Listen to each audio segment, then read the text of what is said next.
Hello আমার অষ্টম ও দশম শ্রেণীর ভাই বোনেরা, আগের ভিডিওতে আমি আলোচনা করেছিলাম সাময়িক বায়ু, আর আজকে আলোচনা করব স্থানীয় বায়ু বা লোকাল উইন্ড।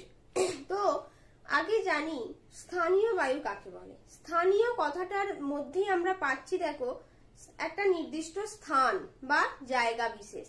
সুতরাং বছরের বিভিন্ন সময়ে নির্দিষ্ট স্থানীয় অঞ্চলে যে বাতাস প্রবাহিত হয় এবং সেই স্থানীয় অঞ্চলের নামকরণ অনুযায়ী সেই বায়ুটার নামকরণ করা হয়। তো অর্থাৎ সেই স্থানীয় অঞ্চলের বেসিসেই সেই বাতাসটার নামকরণ করা হচ্ছে। এই বাতাসটাকে আমরা বলছি স্থানীয় বায়ু। তো পৃথিবীর প্রত্যেকটি অঞ্চলে যে স্থানীয় বায়ুগুলো প্রবাহিত হয় তার নির্দিষ্ট আলাদা আলাদা নাম আছে। তো চলো আমরা দেখে নিই সেই স্থানীয় বায়ু কোন অঞ্চলে কি নামে পরিচিত।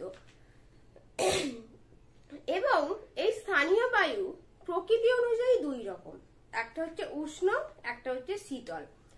উষ্ণ স্থানীয় বায়ু যে জায়গায় আসে সেখানের উষ্ণতা বাড়িয়ে দেয় এবং শীতল স্থানীয় বায়ু যে জায়গা দিয়ে প্রবাহিত হয় সেখানের উষ্ণতা কমিয়ে দেয়।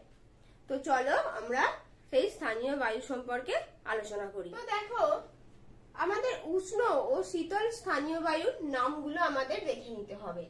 তার আগে বলি আমাদের ভারতে যে স্থানীয় বায়ুগুলো প্রবাহিত হয় সেগুলোর মধ্যে লু এবং আঁধি সেগুলো দেখা যায় এবং সব থেকে বেশি ভূমধ্যসাগরীয় অঞ্চলে এই স্থানীয় বায়ুর বেশি লক্ষ্য করা যায়। তো দেখো এখানে তোমরা এটা মূলত বই থেকে পড়বে। তোমরা ক্লাস 8-এ যারা পড়ো তোমাদের টেক্সট বই থেকে পড়ো। যেমন এই যে আমি দেখো তোমাদের দেখিয়ে দিচ্ছি টেক্সট বইয়ে 40 পাতা টেক্সট বই, ক্লাস 8-এর যে স্কুল থেকে যে টেক্সট বই দিয়েছে চাপ বলয় ও বায়ু প্রবাহ চ্যাপ্টারের, সেখানে স্থানীয় বায়ু যে আছে স্থানীয় বায়ুর সংজ্ঞা দিয়ে তারপর এখানে জাস্ট কয়েকটা নাম দেওয়া আছে। রকি পার্বত্য অঞ্চলে চিনুক, অ্যাড্রিয়াটিক উপকূলবর্তী অঞ্চলে বোরা, আর সাহারায় যে উষ্ণ ধূলিপূর্ণ সিরক্কো। তোমরা এই তিনটে পড়ো যারা ক্লাস 8-এ পড়ো এবং অবশ্যই মনে রেখো কোনটা উষ্ণ কোনটা শীতল। তো আশা করছি তোমরা বুঝতে পারছো। এবং যারা ক্লাস 10-এ পড়ো তাদেরকে বলবো এই সমরেন্দ্রনাথ মোদকের বই থেকেও তোমরা পড়তে পারো বা যে কোনো সহায়িকা থেকেও পড়তে পারো। তো দেখো তোমাদের সমরেন্দ্রনাথ মোদকের সেকেন্ড চ্যাপ্টার বায়ুমণ্ডল চ্যাপ্টারের 43 নম্বর পাতায় যেখানে আছে স্থানীয় বায়ু খুব সুন্দর করে দেওয়া আছে, স্থানীয় বায়ুর সংজ্ঞা দেওয়া আছে এবং এই যে ছকটা করা আছে ডান পাশে ছকটা অবশ্যই করো কোন অঞ্চলে কোন স্থানীয় বায়ু নামে পরিচিত। আর পারলে যাতে তোমাদের মনে থাকে কোনটা কোন অঞ্চলে এবং কোনটা উষ্ণ এবং কোনটা শীতল কোথায় দেখা যায়, খাতায় এইরকম একটা অবশ্যই ছক করে নিও।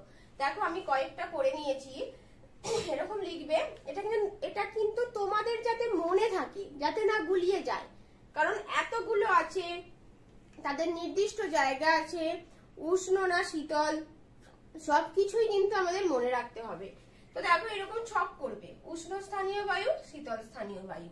এই যে এবার নামগুলো লিখবে, চিনুক এবং রকি পর্বতের পূর্ব ঢাল, ফোন, সিরক্কো, লুটা আমাদের উত্তর পশ্চিম ভারতের গ্রীষ্মকালে, যেটা আমাদের এখানেও মাঝে মাঝে দেখা যায় এখন গ্রীষ্মে, তাই জন্য যে গরমে গ্রীষ্মের ছুটি দিয়ে দেয় আমাদের স্কুলগুলোতে।